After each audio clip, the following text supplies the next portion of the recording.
Assalamualaikum warahmatullahi wabarakatuh. Kami akan mempresentasikan tentang Kabinet Wilopo.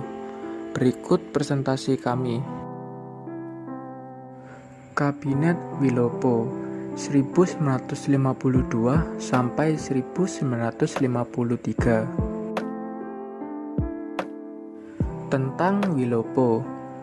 Wilopo adalah Perdana Menteri Indonesia ke-7 yang menjabat pada 3 April 1952 sampai 30 April 1953 dan memimpin kabinet yang dikenal dengan nama Kabinet Wilopo. Kabinetnya pun pada akhirnya jatuh sebagai akibat peristiwa 17 Oktober 1952 karena ketidakpuasan kalangan militer terhadap debat berkepanjangan dalam parlemen sehingga tokoh-tokoh angkatan darat memaksa presiden membubarkan kabinetnya. Berakhirnya Kabinet Sukiman. Setelah Kabinet Natsir dipercaya menjadi Perdana Menteri pertama periode pemerintahan parlementer di Indonesia, kini giliran Kabinet Sukiman yang duduk dalam kursi parlementer. Kabinet Sukiman resmi diumumkan pada 26 April 1951. Sukiman yang berasal dari Partai Masyumi menjadi Perdana Menteri didampingi Suwirjo dari PNI. Kabinet Sukiman hanya dapat bertahan selama 10 bulan dalam parlemen. Dan berikut merupakan faktor jatuhnya Kabinet Sukiman. A. Pemerintahan Sukiman yang kurang tegas. Sukiman dinilai tidak bisa mengendalikan beberapa menteri dalam kabinetnya.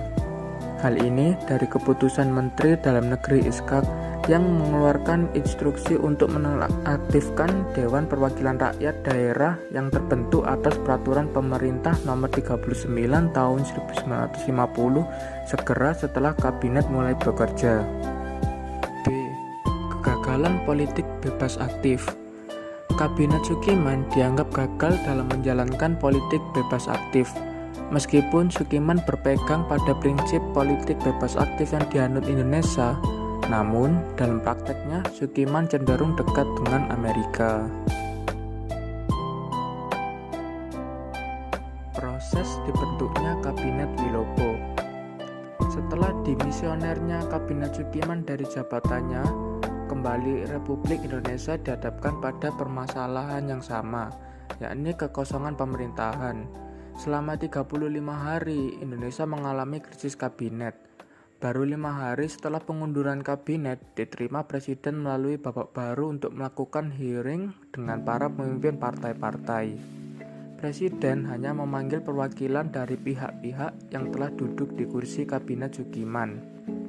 Dalam proses hearing tersebut disampaikan keinginan para pemimpin partai untuk membentuk kabinet baru yang kuat. Terdapat beberapa peristiwa yang terjadi sebelum Wilopo terpilih sebagai Perdana Menteri dalam kabinetnya. Di antaranya, pembentukan kabinet oleh Prawoto Mangkusasmito dan Siddik Djojo Soekarto. Proses hearing yang dilaksanakan di Istana Merdeka yang dimulai sejak tanggal 28 Februari sampai 1 Maret 1952 telah membawa hasil. Pada tanggal 1 Maret pagi, Presiden Soekarno menunjuk Prawoto Mangkusasmito dari Masyumi dan Siddik Djojo Soekarto dari PNI sebagai formatur kabinet yang baru.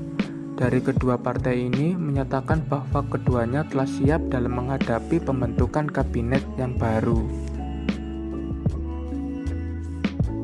Kabinet Prawoto Mangkusasmito dan Siddik Djojo Soekarto.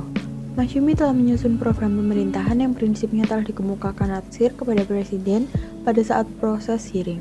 Sedangkan juru bicara PNI sehari sebelumnya telah menerangkan bahwa PNI sudah siap menghadapi pembentukan kabinet, baik program, pencalonan menteri, maupun penunjukan formatur.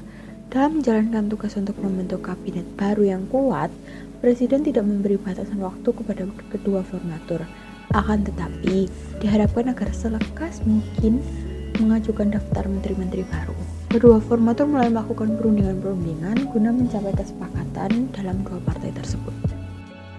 Hari keempat pembentukan kabinet telah tercapai kemajuan yang pesat. Antara kedua formatur telah selesai mengadakan formularing program kabinet. Rencananya, Rabu malam 5 Maret 1952, formatur akan mengadakan pertemuan dengan wakil-wakil partai mulai dari PIR, Partai Katolik, Partai Buruh, dan PSI. Dalam perundingan malam itu, partai-partai menyetujui program kerja yang diajukan oleh kedua formatur. Parindra memberi suara program kabinet harus mengutamakan hal-hal sebagai berikut. 1. Menyelenggarakan keamanan dalam jangka pendek. 2. Menyelenggarakan kemakmuran rakyat yang real dan efektif dalam jangka pendek. 3. Menyederhanakan pemerintahan pusat, menyelenggarakan pemerintahan daerah, dan mengisi otonomi. 4. Menyelenggarakan perundang-undangan perburuhan yang baik. 5. Memasukkan Irian Barat. 6. Mengganti Yunis 1 dengan perjanjian biasa. 7. Politik luar negeri yang bebas dan aktif. Permasalahan. Setelah dilakukan perundingan-perundingan mengenai program kerja giliran dalam, kini kedua formatur dihadapkan dengan permasalahan personalia. Dalam tubuh Masyumi sendiri terdapat perbedaan pandangan-pandangan tentang siapa yang akan dicalonkan sebagai Perdana Menteri. Nahdlatul Ulama atau NU yang juga bagian dari Masyumi telah mengadakan kongres yang juga dihadiri 6 organisasi Islam di Surabaya guna menentukan siapa yang akan dicalonkan menjadi Perdana Menteri. Dalam kongres tersebut telah ditetapkan bahwa jabatan Perdana Menteri harus tetap dipegang oleh Sugiman Wirjoatmojo. Selain menuntut kursi Perdana Menteri, NU juga menghendaki kursi Menteri Urusan Agama dipegang oleh orang-orang yang disetujuinya. Apabila tuntutan tersebut tidak terpenuhi, maka NU akan melepaskan diri dari Masyumi, atau setidaknya NU akan bersikap pasif dalam pembentukan kabinet baru. Konflik dalam tubuh Masyumi ini membuat partai koalisinya, yakni PNI, mulai enggan melanjutkan usahanya. PNI tidak menyetujui tuntutan tersebut. Apabila tuntutan Masyumi tidak dicabut, sudah dipastikan bahwa usaha kedua formatur akan menemukan kegagalan.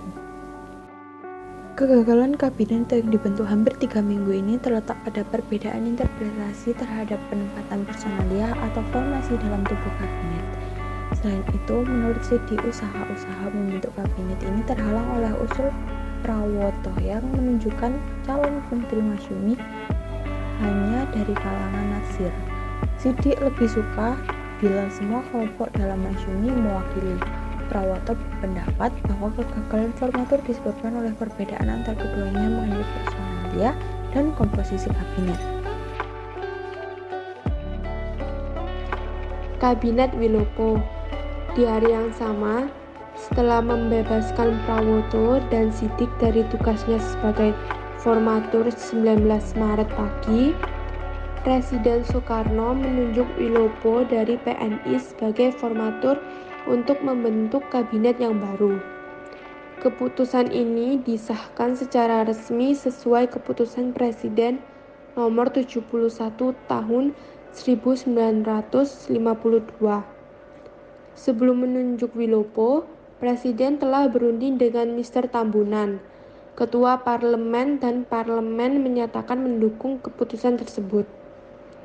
Dalam Kabinet Sukiman, Wilopo yang menduduki kursi Menteri Perekonomian telah berperan aktif dalam menjaga stabilitas ekonomi Indonesia pada saat itu, terutama ketika terjadi krisis beras.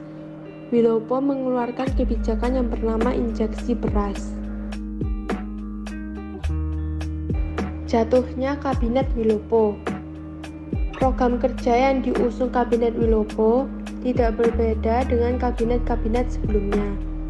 Sayangnya, saat Kabinet Wilopo berkuasa, muncullah berbagai gerakan separatisme yang kemudian mengganggu stabilitas pemerintahan. Pada akhirnya, kabinet ini berakhir karena parlemen bereaksi keras terhadap peristiwa di Tanjung Morawa, Sumatera Selatan.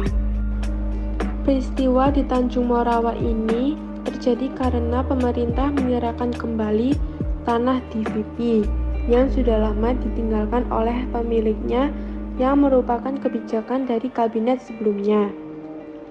Penyerahan berlangsung pada masa Kabinet Wilopo di mana polisi dikerahkan untuk mengusir petani-petani yang menggarap tanah DVV tanpa izin. Pada peristiwa pengusiran ini terjadi bentrok dan 5 petani tewas. Parlemen dan juga pers bereaksi keras pada peristiwa ini. Sebagai buntutnya, Sidik Kertapati yang merupakan anggota Serikat Tani Indonesia mengajukan mosi tidak percaya kepada yang dipimpin oleh Wilopo. Maka pada tanggal 2 Juni tahun 1953, Wilopo pun resmi mengembalikan mandat kepada Presiden Soekarno. Berikut merupakan video yang kami jadikan referensi. Dan berikut merupakan referensi Wikipedia jika kalian masih haus tentang Kabinet Wilopo.